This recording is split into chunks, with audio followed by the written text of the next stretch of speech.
A challenging week for the world of football as the international break ends and a ton of players contracting COVID along the way, forcing them to miss time with their clubs in the United States for MLS playoffs. A lot of them missing a playoff game, the biggest game of the year.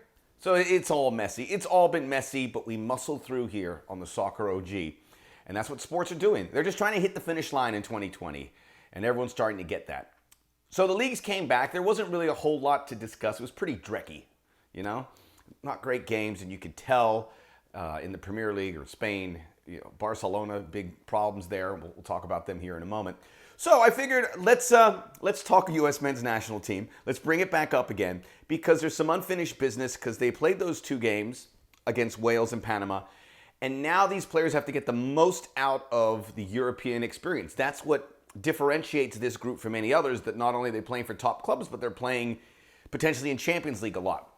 I'm going to start with Christian Pulisic. Did not make the squad, still dealing with his injury, a year that's been riddled with injuries. But we obviously need him to get healthy. That's the big part. But there's another thing developing, and that's Chelsea are playing really well without him. They are cruising in the Champions League. They are third in the Premier League, but only 2 points away from top spot. And the guys like Hakim Ziyech and obviously Mason Mount are doing the job.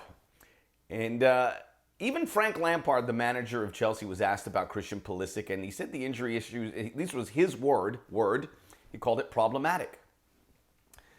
Pulisic needs games, and thankfully Chelsea's in the Champions League. They're going to be busy with the fixtures, but you want him to be a featured guy, and we knew this was going to be a problem. And after all these new signings, Christian Pulisic found a way. However, he's got to stay healthy, and we don't know if that's going to be. So that's one issue of concern as we look at these U.S. players come out back to the club level. Now, the next group of players, and I'm going to put them together because none of them started for their teams, which surprised me.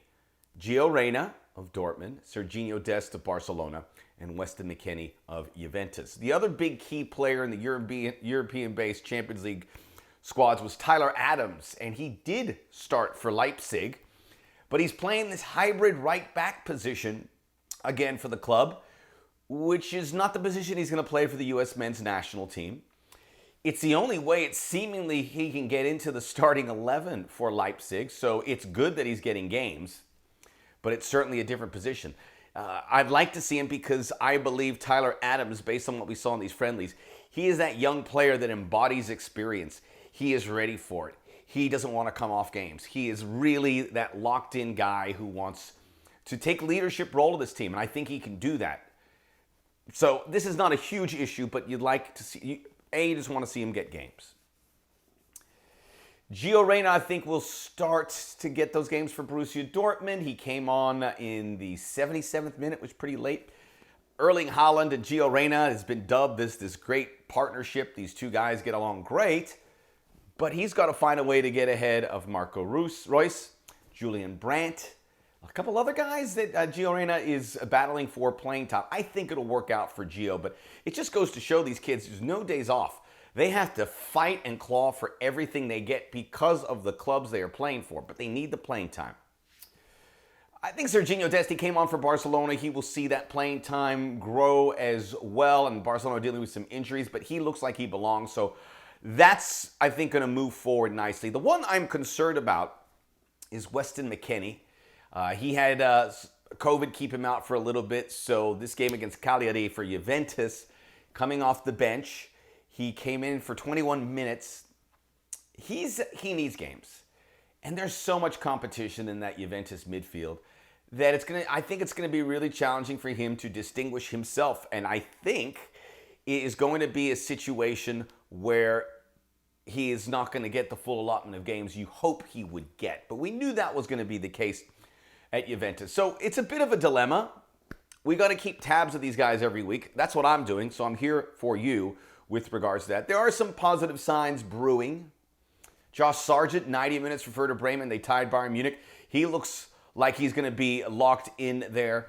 And the end of the MLS players. The playoffs have begun, and I think you give these guys a sniff. Gyasi Zardes, I think he has a lot of pieces that The U.S. men's national team require, Jordan Morris. What if Darlington Nagbe changes his path and says he wants to be back? Take him. Aaron Long. So I'm excited to see those guys find a way to get back in. The one other thing is, it looks like they're going to get another game with the MLS players in December in South Florida against El Salvador. More games. More games.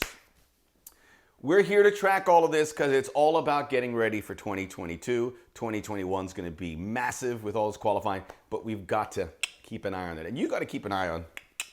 And why don't you subscribe? Do yourself a favor.